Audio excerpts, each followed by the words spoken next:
Hey guys, just want to give you a quick update of the last 19 hours of our life. So right now we are sitting in our hotel in Freetown, Sierra Leone. We woke up at 5 a.m. starting in Monrovia, Liberia, and we drove all the way through and today was maybe the most intense, hectic, anxious travel day I've ever had.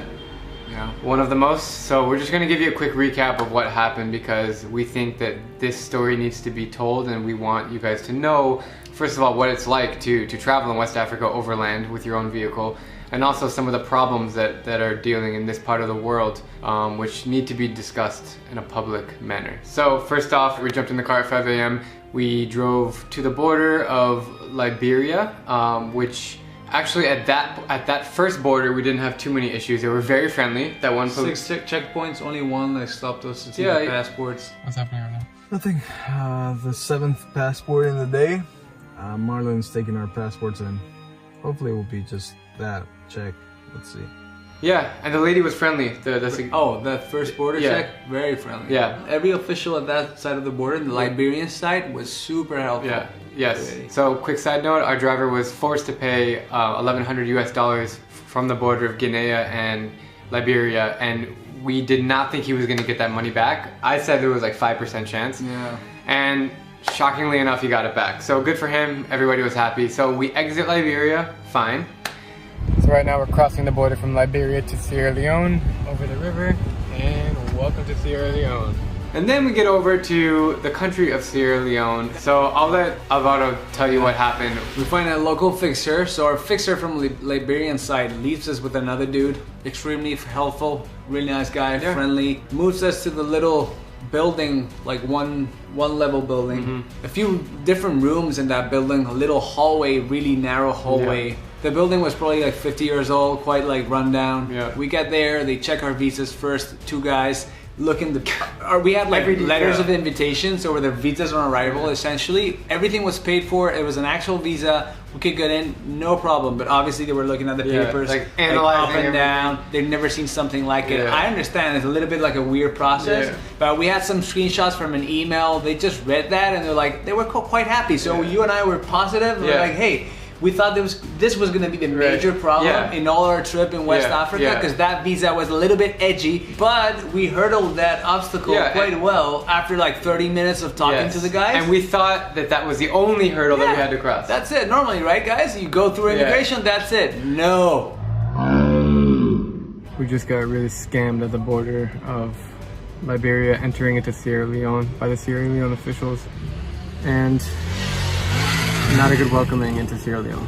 They say, okay, come in the hallway and go in. It's almost like a hospital, like a doctor's office, right? Yeah. It's like you go into the next little room. So then we go into the next little room, and there's a guy that can't be older than me. He's probably 25 years old, sitting at the, just have that little like cocky face on, like, hey, give me your yellow card, Fever. So, okay, no problem, here's our yellow card. Everywhere in Africa that we've been, which is almost every country, you just show the yellow card, and they usually just check the date, done, move on.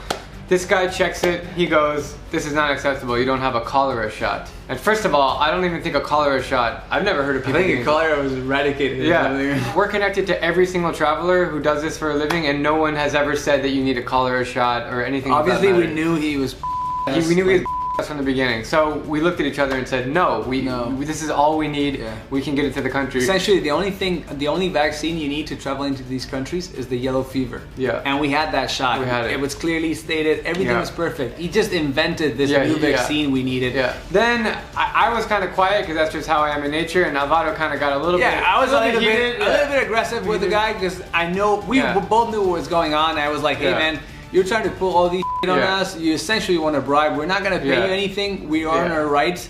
We just need the yellow fever, and that's where the guy like completely reacted like erupted, aggressive, very aggressive. And his buddy came in and oh, this guy said they basically threatened to send us back over the border. Send me back. Yeah, send him. They also threatened to like hold us captive, like handcuff us and keep us there for 6 days. They said 6 days. We took note of everything. Handcuff you. They had all these printouts on the wall that basically just said World Health Organization, which they clearly just typed it out on a computer. Nothing was official. And they said like, oh, you need this shot, but it's just all, and they go, oh look, this is what you need. It's just, this is, we're gonna get into the bigger problem here in a bit. Let's just finish this story. Yeah, essentially, yeah. Another two guys come in, civilian clothes. Yeah. They were not officials by any means. Yeah. And they started shouting, just their role, everything is theatrics. Yeah. Everything was already staged, they've done it before, and they'll probably do it again. Yeah. That's why we're doing the video. So they started shouting and just pushing us around. Like, from that moment, I shut up because I knew it was better. Just we kept quiet. And we agreed, and I apologized, I excused myself, and we laid low. But the guys kept pushing and pushing and pushing. So and they just tried to beat us to the corner, basically, essentially. And he first asked for, was it $350? Yeah. So $500? He didn't ask us. We left the room, and they talked to the fixer, and I don't know. Like, so he wanted a big sum of money, and we ended up getting it down to $50 a person, which is still, it was a complete bribe.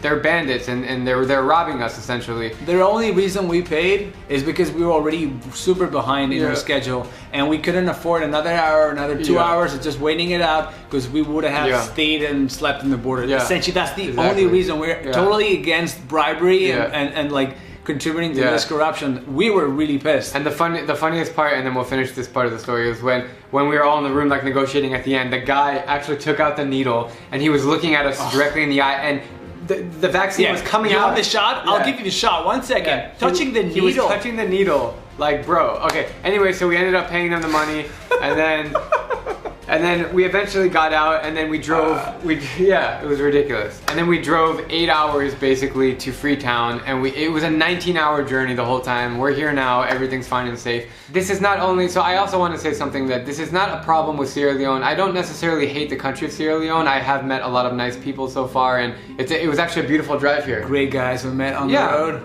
We stopped for lunch, we met a lot of people with the drone stuff. Absolutely. I mean, people were being great. But this bribery problem specifically is in many African countries, specifically West Africa, and it's, in my opinion, it's one of the reasons why this part of the world is not progressing, because these problems are scary. Like, I'm telling you this message now, and you guys now know what's happening, right? And things need to be changed in this country if they want to progress moving forward. It's a very difficult subject to talk about. We actually did tell them this, like, this is not helping the image of Sierra Leone, and then they came up with different arguments that were completely unconnected and illogical. They just wanted a payoff that day, and they got it. Essentially, that's the thing. And abuse of power. I feel defeated, and it's pretty as a traveler to go through that. And we knew we were getting into some things like this. And listen, it's our last few countries, so we're up for the adventure. But we just want to communicate to you what happened today. But damn, that was crazy. Yeah. We're never paying one again. No. In a few days, we're going through Guinea and the border to Conakry, and we've heard that it could be even worse. But now we are going to try to do the best we can to not pay that. So that's it. All right, man. Crazy day. Bedtime. See you guys.